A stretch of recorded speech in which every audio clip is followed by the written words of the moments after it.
Je vous l'annonçais en titre, la situation de l'ancien président nigérien. Le sujet est l'objet d'une interpellation du Parlement européen à l'endroit des autorités en charge de la transition au Niger.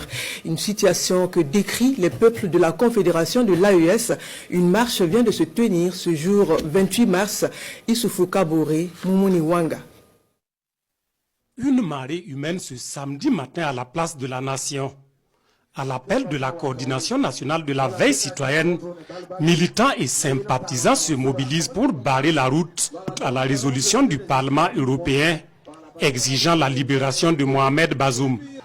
Les responsables en tête, les manifestants parcourent au pas de course les artères de la capitale pour allier la représentation de l'Union européenne.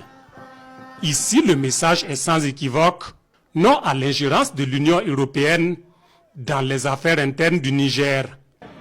La coordination nationale des associations de la veille citoyenne rejette avec vigueur une attitude que nous qualifions de condescendance et dépassée. Elle traduit une vision obsolète des relations internationales marquées par des réflexes d'un autre âge où certains prétendant encore décider du destin des autres nations souveraines. Pour la CNVC, le Parlement européen a franchi une ligne rouge en tentant de dicter sa loi à un État souverain. Les manifestants dénoncent une posture qui, loin d'être de la diplomatie, constitue une ingérence directe dans les affaires intérieures du Niger, membre de la Confédération AES. Nous le disons clairement, les États de l'AES sont souverains, responsables et pleinement maîtres de leurs choix politiques. Aucun organe extérieur, fût-il européen, ne saurait se substituer de la volonté ni imposer des injonctions contraires à leurs réalités internes.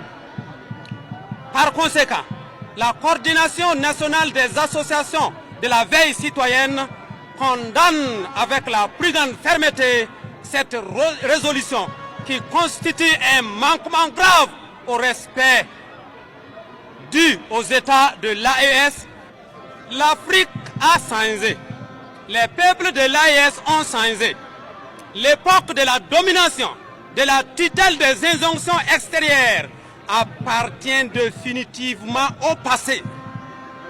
Les projets de l'AES resteront mobilisés, vigilants et déterminés à défendre leur souveraineté, leur dignité, leur droit à disposer d'eux-mêmes.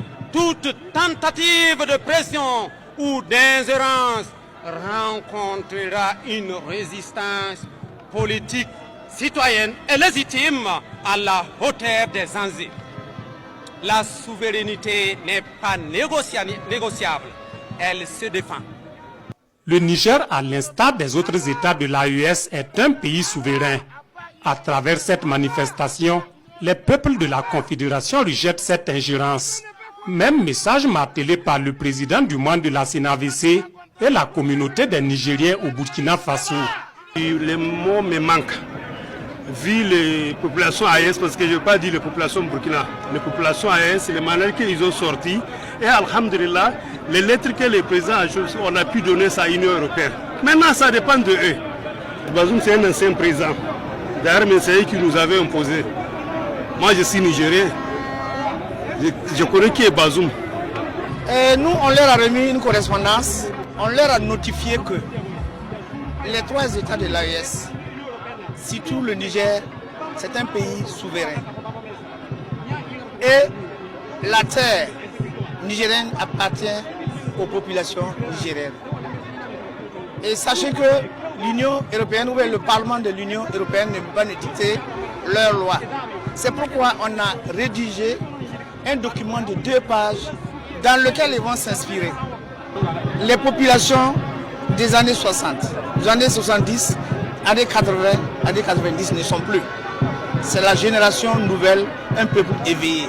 Tous les 3 peuples de l'AES sont unis, ils sont solidaires. Pour le porte-parole de la CNAVC, cette résolution est nulle, sans effet, et n'engage que l'Union européenne. Il appelle donc l'institution à revenir aux fondamentaux du droit international, le respect strict de la souveraineté, l'égalité des États et la non-ingérence.